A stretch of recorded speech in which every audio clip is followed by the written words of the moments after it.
ერთ აუბედით დღეს ტროტუარზე მიმავალ ახალგაზრდა მირიანს მანქანა დაეჯახა. მძღოლმა საჭე ვერ დაიმორჩილა და მას შემდეგ ნამდვილი ჯოჯოხეთი ტრიალებს ელიკაშვილების ოჯახში. ტრაუმის შედეგად მირიანს თავის ტვინი დაუზიანდა, სახის და თავის ქალის სურები ჩაემტვრა. 3 თვის განმავლობაში საბრალო ბიჭი კომატოზურ მდგომარეობაში იმყოფებოდა და მისი გადარჩენის არანაირი იმედი ჰქონდათ ექიმებს, თუმცა ბიჭი კომიდან გამოვიდა.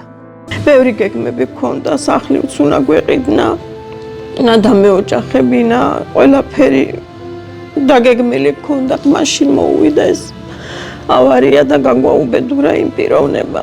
ყველა დედას უსურვებ, რომ შვილები ყავდეს ჯანმრთელები და შვილის სიმწარე არც ერთმა დედამ არ გამოიაროს. მირიანს თავის ტვინზე 4 ოპერაცია ჩაუტარდა. ყველაზე მთავარი კი წინაა. მას ისევ ესაჭიროება ოპერაცია, რომლის მეშვეობითაც ბიჭი სამუდამოდ დააღწევს თავს ამ ჯოჯოხეთს. ამისთვის კი 15,000 ლარია საჭირო. რაქნა საბრალო დედამ, მან უკვე ყველაფერი გაყიდა შვილის სიცოცხლის გადასარჩენად.